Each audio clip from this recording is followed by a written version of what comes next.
general, to contribute and give back to the society and to the nation which has made us what we are today.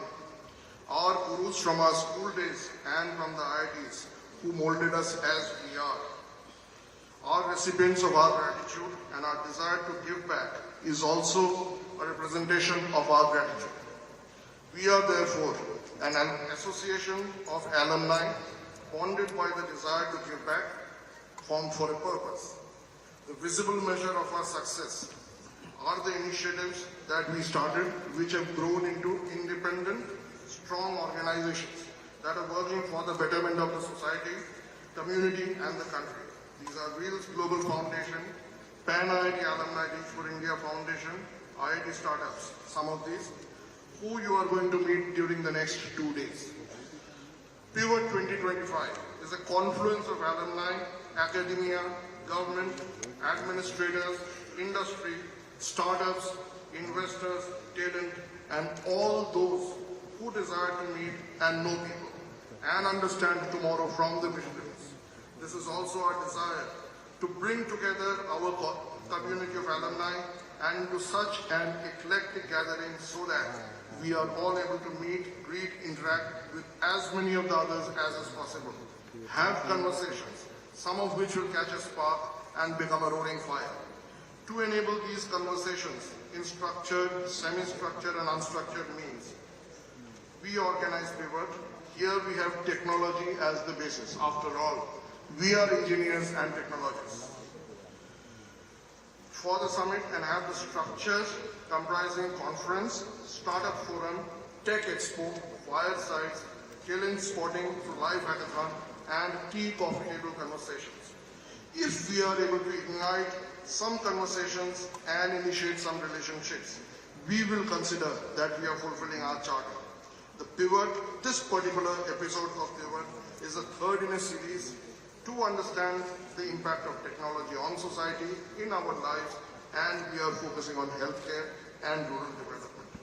With that, I welcome you to the next 2 days of the most engrossing conversations, discussions, and meeting of friends and people. I hope you all enjoy the labor of love that has gone into the creation, execution, and delivery of this global summit, and help us contribute to the nation, to the society, to the country. Do share your feedback and reach out to us or share an idea which we can take up, and you can also be a volunteer. In our ongoing journey of thought leadership, we are considering to institute a think tank to help us identify the direction that we need to take, indulge in future casing and dissemination of our view of the future, that we may be prepared to take on the future that starts tomorrow. I welcome you all. Thank you very much. Enjoy the next 2 days.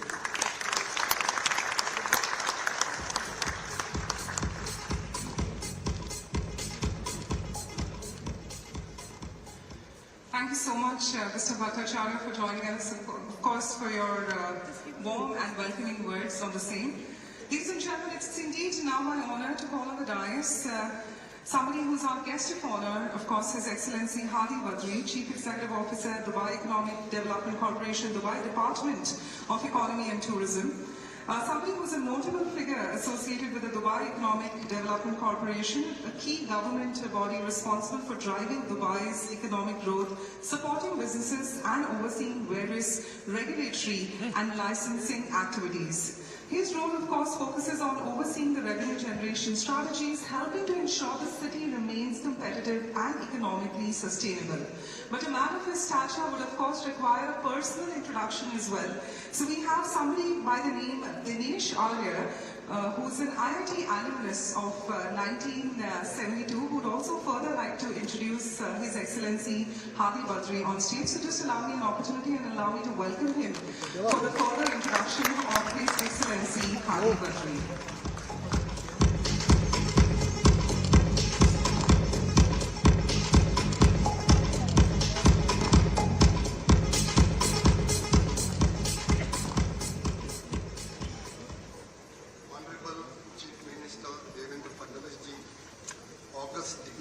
On the dais, off the dais, fellow IITians and friends. It gives me great pleasure to introduce His Excellency Hadi Badri, who has great links with India. His father graduated from the Wadia and BMCC College in Pune. And so he has some Maharashtra in his blood. In addition to this, what does Hadi mean in Arabic? It has two meanings. One is calmness and quietness, and the other is showing the way. So, in his role as CEO of Dubai Economic Development Corporation, he's showing the way to enhance Dubai's economic agenda, foster innovation, drive its digital economy. Prior to this, His Excellency Hadi had an illustrious career in MNCs in various domains. He has gone through investment banking, e-commerce, real estate, hospitality, and several other areas. As CEO International of EMAR, he was the head of several countries, including India, Turkey, and Pakistan. It was during this period that, as an international headhunter, I met him and we revamped EMAR's India operations. He is an honors graduate in economics from the Tufts University, Massachusetts, USA. Ladies and gentlemen, may I present His Excellency Hadi Patel.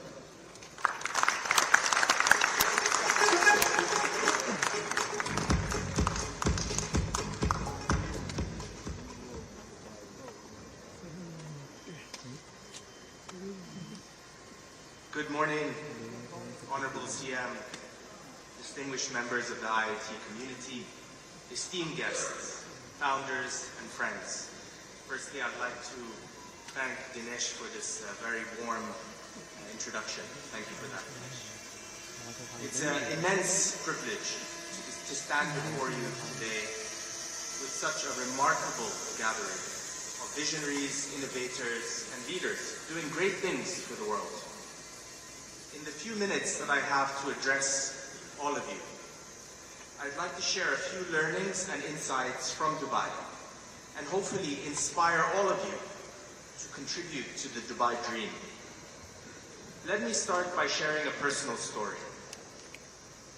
My father often tells me his childhood stories from the 1950s and 60s. He studied in Pune, and recently, while we were in the car together, he shared a memory of his first trip to Mumbai with his brother by sea. As their boat approached Mumbai at night, just a few hours from the shore, he told me how awestruck he was by the sight of all of the lights. He had obviously never seen so many lights illuminated across the horizon. He contrasts that moment with Dubai of the past, which back then was just a village, hardly developed, few residents, no tourists whatsoever, and certainly none of the infrastructure that we see today. Let me put this into perspective for you. The population of Bombay in the 1960s was around 5 million. At that time, the population of Dubai was just 35,000. So you can understand why my father kept saying all of the lights. 60 years later, Dubai's population has grown by 100 times. And the number of tourists visiting us every year is 5 times greater than our resident population. You may ask, why did my father come on a boat by sea to Mumbai for his first trip? It's because we didn't have an airport in Dubai in 1960. Today, Dubai International Airport is the world's busiest international airport. It achieved that accolade for 10 years in a row. It is 25% busier than number 2 London Heathrow. And we now have travelers between Dubai and Mumbai that can choose from 15 flights a day. The transformation of Dubai didn't happen by chance.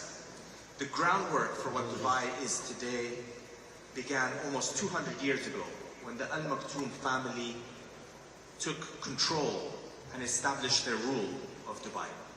From the outset, their agenda and their focus was very clear: to create an open and progressive society built on pro-business values and big ambitions. And despite every accolade and milestone that Dubai has achieved over the years, as a government, we still believe that there is work to be done to be truly excellent. This relentless drive has brought about the miracle of Dubai, a city transformed from a fishing village into a global hub of connectivity, opportunity, and innovation. And under our 10-year economic agenda, called D33, we are stepping into the next decade of our economic transformation, powered by technology and future sectors. In 2017, Dubai launched the 10X vision. We challenged government entities to operate 10 years ahead of the rest of the world. This bold initiative spurred a lot of innovation, like blockchain-based land registries, autonomous transport systems, and a citywide IoT platform. However, 10X isn't just about technology. It's about creating an environment that recognizing that time is precious and happiness matters for every single resident and every single tourist to Dubai. Today, our flagship digital services platform is called Dubai Now. It offers 250 services, and 35 public and private entities are able to provide these services to simplify daily life. I mentioned our airport a little bit earlier. Our smart gates use facial recognition to enhance productivity and customer experience. I'm sure some of you have experienced it. The arrival experience is frictionless. It sees Dubai residents transitioning from landing to being in a cab on their way home in under 15 minutes, without speaking to a single immigration officer, without removing their passport from their pocket or their bags. This is really technology at work, delivering measurable value and lasting impressions. This is Dubai using technology not just to be better than the competition. This is Dubai adopting the 10X philosophy so that we break the mold, we think different, and we define the new benchmark for others to chase. Why do we do this? We do this because happiness in Dubai is not just a goal. It's measured, it's prioritized, and it's integrated into our decision making. We have a happiness agenda, and we use real-time feedback from smart kiosks and mobile platforms to provide insights. And this allows us to improve our services over time. Recent results show a 90% happiness score for government services, which shows that we really care. But 90% isn't good enough for us. We're aiming for 100% next.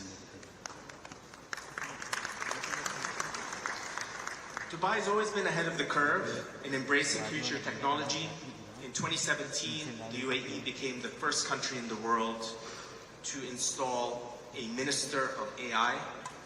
And despite us doing that in 2017, we feel that we were still behind the curve, despite being first in the world. We recently appointed 22 chief AI officers across Dubai government entities.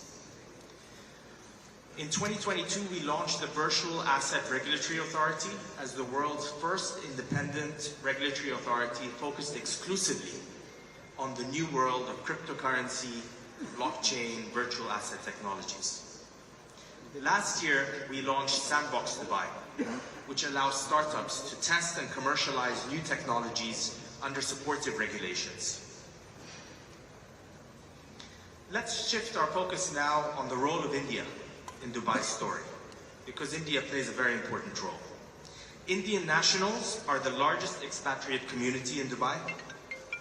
India is the #1 nationality for startup founders and real estate investment in Dubai. And this really reflects the trust and the confidence that Indian entrepreneurs and investors have in our city. Simply put, Dubai is not a foreign place for Indians. In fact, one could argue that it's probably the most familiar place for Indians outside of India. 25% of all companies in Dubai have Indian origins, and we've been a thriving hub for even the largest, smartest, fastest Indian businesses. If we look at Wipro, Infosys, Tata Consultancy Services, all are driving the digital transformation in Dubai across sectors. Wipro has actually chosen Dubai as its regional headquarter to be able to implement its work. IIT alumni, in particular, have built promising startups in Dubai. Our leading international headquarters based in Dubai, and are making investments in Dubai and from Dubai.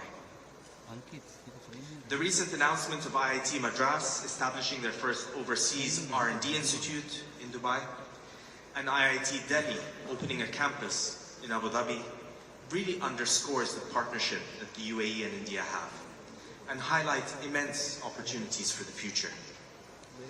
In fact, IIT and Dubai have a shared philosophy towards pursuing excellence through perseverance and innovation.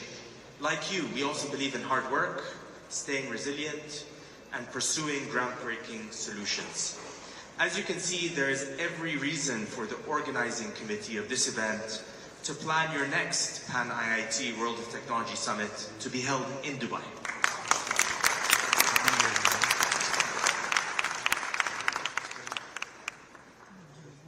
To close, I'd like to offer a few quick takeaways. As I mentioned earlier, the Dubai we know started 200 years ago. Our government operates very much like a corporation. In fact, if we were a corporation, we would be one of only 5,000 companies globally that are 200 years or older. And yet, that doesn't stop us from putting technology to work. And so there should be no excuse for any company to avoid adopting technology at work. The second takeaway I'd like to share, given technology is the theme of this gathering, I'd like to invite all of you to GITEX. GITEX is the world's largest tech conference held in Dubai in October every year. In 2024, we welcome 200,000 visitors, 6,500 exhibitors, and 2,000 startups. It's really an amazing festival of technology. Thirdly, Dubai welcomes all of you as academics, founders, and business leaders to bring your magic and to experience Dubai's opportunities firsthand. We would want you to be awestruck, just as my father was awestruck when he first visited Mumbai. To have never seen all of the lights as you will see them in Dubai. To have never experienced a faster airport immigration experience powered by technology that just works. To have never felt so safe, so enriched, living among a community of 200 nationalities in perfect harmony. And to make Dubai your second home, personally and professionally. And finally, as the ruler of Dubai, His Highness Sheikh Mohammed bin Rashid Al Maktoum once said, the world makes way for those who know what they want. So ladies and gentlemen, how lucky are we to be in this moment at the right time in history and at the cusp of significant technological breakthroughs, to be able to positively impact lives. Isn't that what we want? The best way to predict the future is to create it. So together, let's put our collective talent and technology to work and create a happier future for all. Thank you.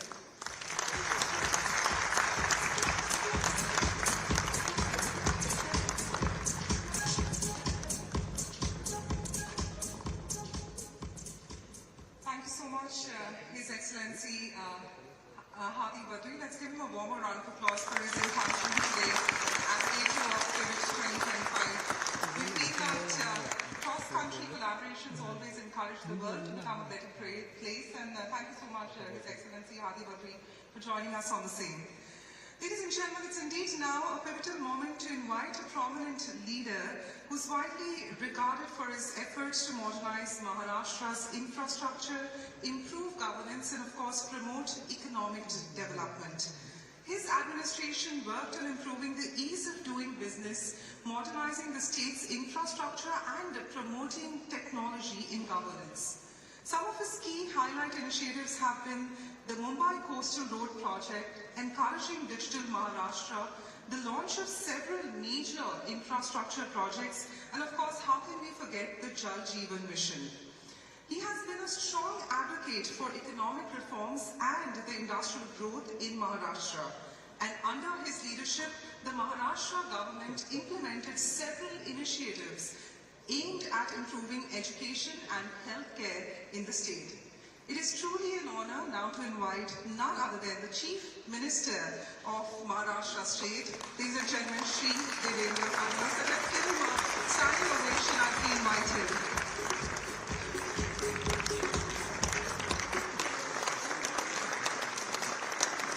Thank you very much. A very good morning to all of you. On the dais, Shri Devashish Bhattacharya, eminent scientist Dr. Raghunath Mashelkar ji, Dr. Sharad Saraf ji, His Excellency Adi Badri ji, Abhay Karandikar ji, Ashok Jhunjhunwala ji, Partha Ghosh ji, all the eminent dignitaries sitting off the dais, members of the IIT alumni community, dear friends, at the very outset, on behalf of the government of Maharashtra, I would like to welcome you all to this city of Mumbai, which is city of dreams, which is financial, commercial and entertainment capital of India, and now it is also fintech and data center capital of India. So I take this opportunity to welcome you all who have come from various parts of the globe and have gathered to contemplate, discuss and offer solutions in the sphere of using technology in rural development and healthcare. Today, we always say that India is an idea whose time has come. And in the last 10 years, the momentous development which India has witnessed, the way India has progressed, whether it is economic progress or technological progress, I think the whole world is awestruck. We know today India is 5th largest economy and it is soon to become world's 3rd largest economy. And from the state of Maharashtra, we have set our target to make Maharashtra India's first subnational $1 trillion economy. I think the way towards economic progress, apart from all other things, is determined by the speed of travel and the speed of data. The speed of travel because India wants to become a part of global supply chain, and for that you require speed of travel. For ease of living, you require speed of travel. For goods transport, you require speed of travel. And that is why today India is witnessing best of the infrastructure being created.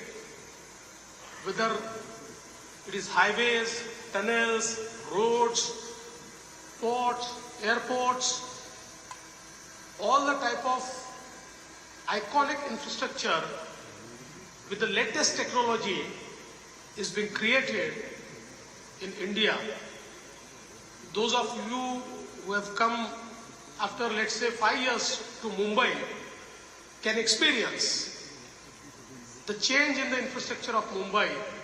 You must have experienced the coastal road, the 22-kilometer sea link, which joins Mumbai to New Mumbai. It's all a technological marvel which we could create with best of the minds like you. And of course the speed of data. Today in the era of 5G, and when we are also talking about 6G, the speed of data that counts most. I think for us to have development in the sector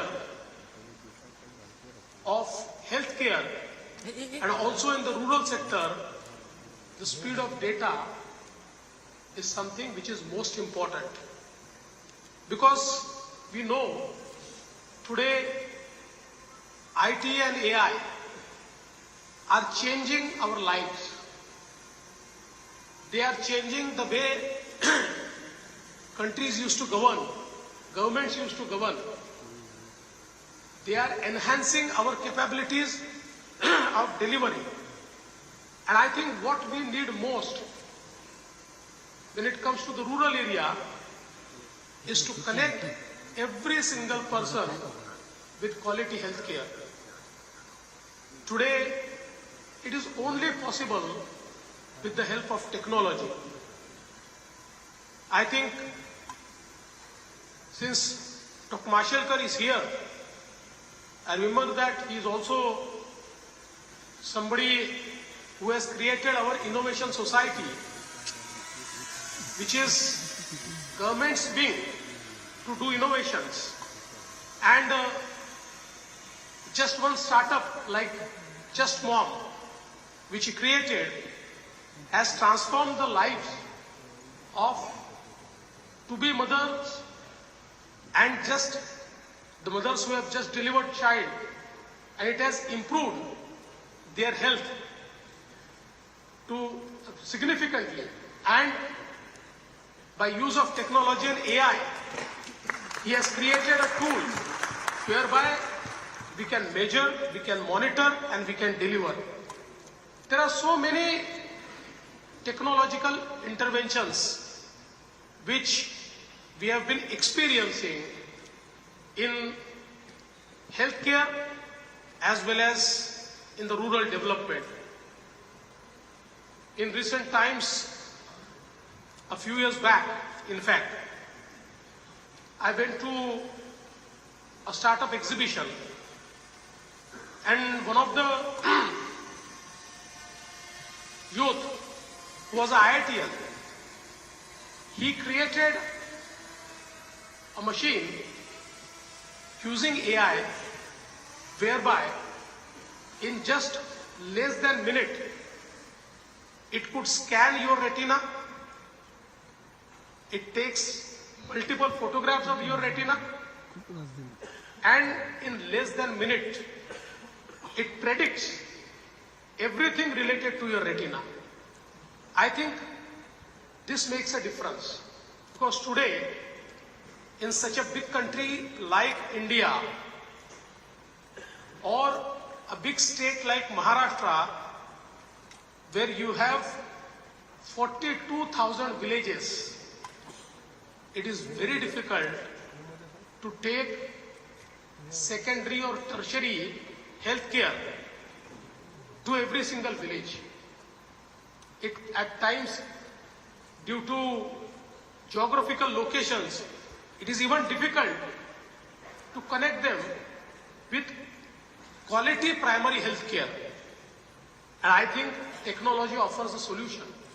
Today, with the technological solutions, we are able to connect everybody to a doctor, to a specialist. So if doctors cannot reach, by use of technology we can make the rural population reach the doctor.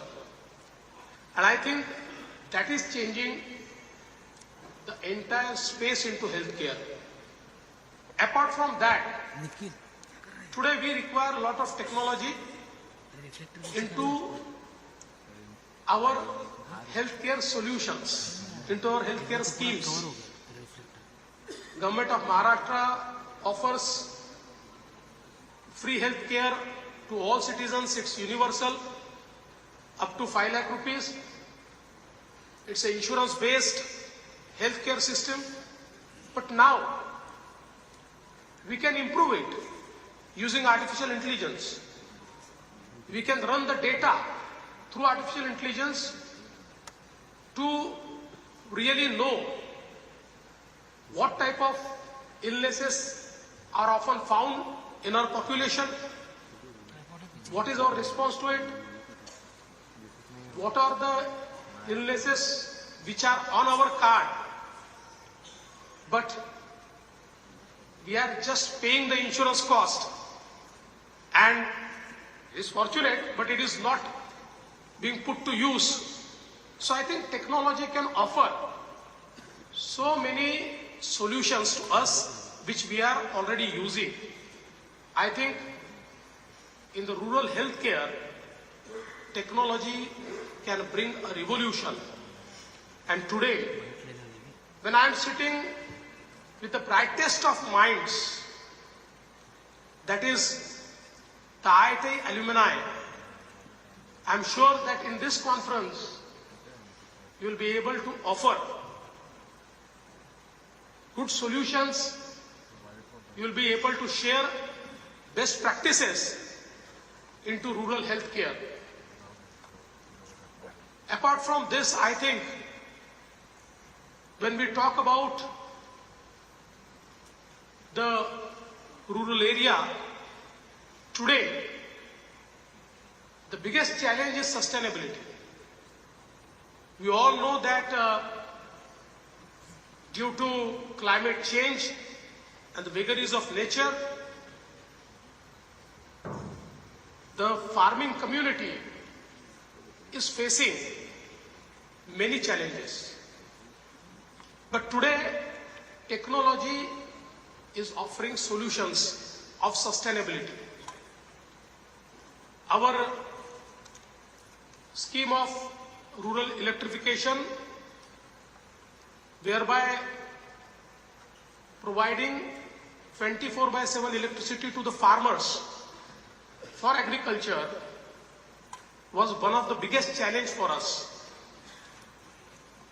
because we require 16 gigawatt of power for the farmers. We have separated the feeders for villages and agriculture, and we used to provide half of the days of a week power at night, and in half of the days power at the day, 12 hours power. And there was a demand from the farming community that give us 24/7 power, give us power 365 days at the daytime. And we started this scheme of solarization of agri-feeder. Maharashtra was the first state which created a separate company for providing power, for distributing power to the farming community, and we started solarizing our feeders. And I'm very happy, by 2026, the entire 16 gigawatt of power which goes to the farming community will come from solar. And this entire thing we could do in less than 2 years, and execution less than 18 months. Just because we used right technology. We used platforms like Gati Shakti, which is Government of India's one of the most innovative platform for creating the infrastructure. Today, sustainability in water is also a major area where we require a lot of technology. All of us know that most pollution or contamination which we see in the water is not just because of the industry, but it's because of the sewage, which unfortunately in many areas is directly discharged in our rivers and canals. Today, we have number of technologies which are helping us in setting up STPs, and a treated water is going into canals and rivers. But now we have also started using this treated water, and in a few municipal corporations we are actually giving that treated water to our state utility which generates power, and the entire water supply for power generation is through the treated water. I think we also require some cost-effective solutions for the small villages.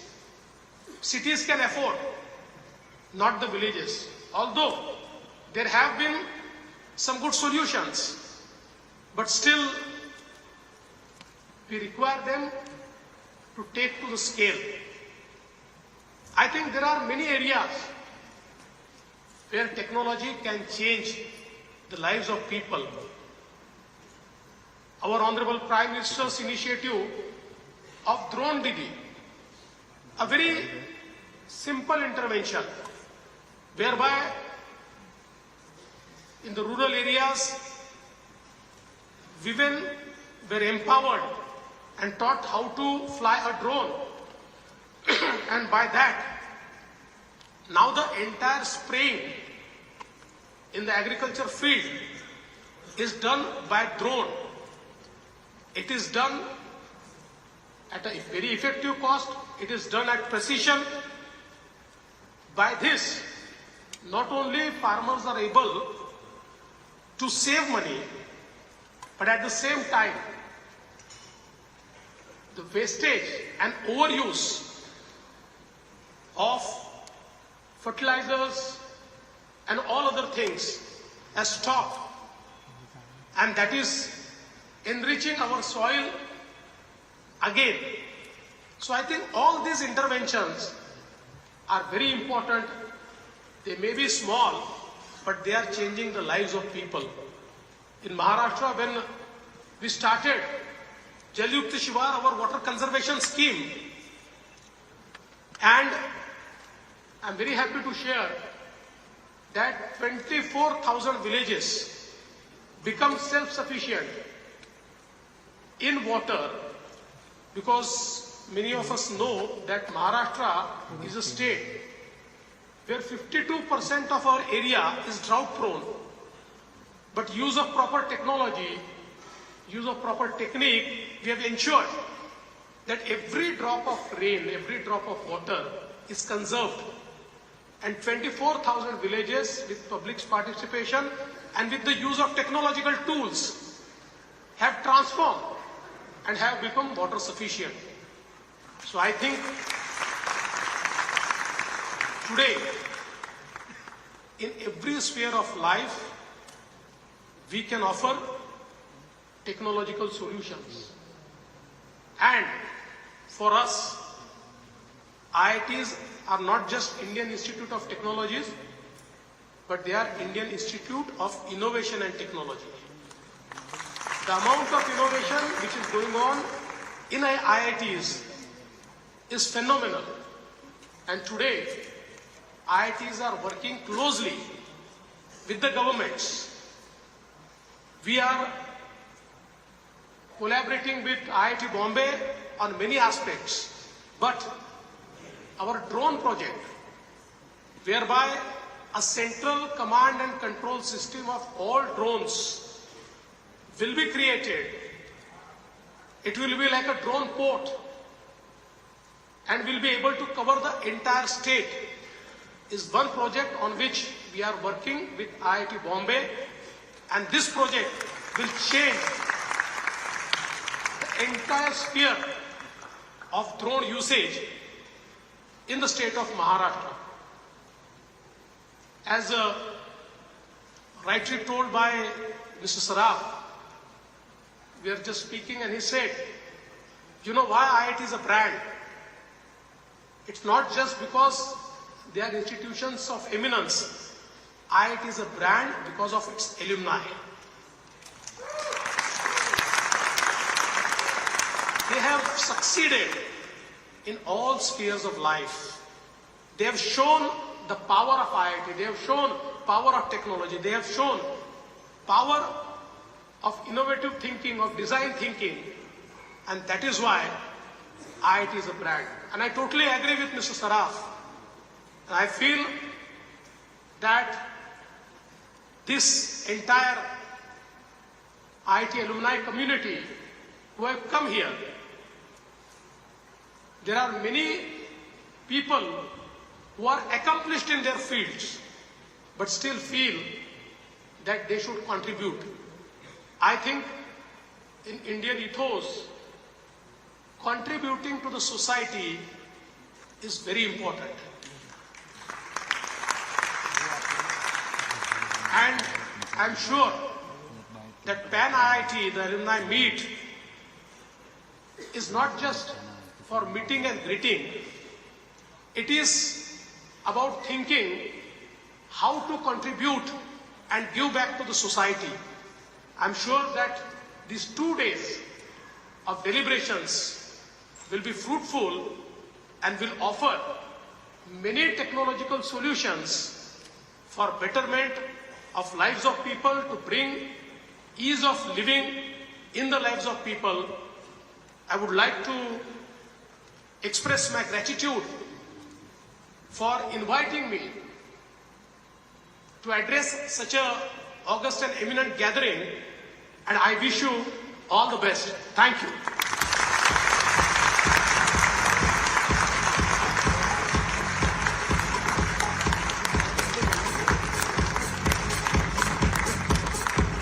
Ladies and gentlemen, on that note, of course, our chief guest is going to be bidding us an adios, but we're going to be thanking him on behalf of Pan IIT for this wonderful curation and the wisdom he shared on the stage today with us. So one thing we're confident and optimistic about is under your leadership, we not just see the growth of Maharashtra state, but overall, since you're supporting technology, let's once again give him a standing ovation.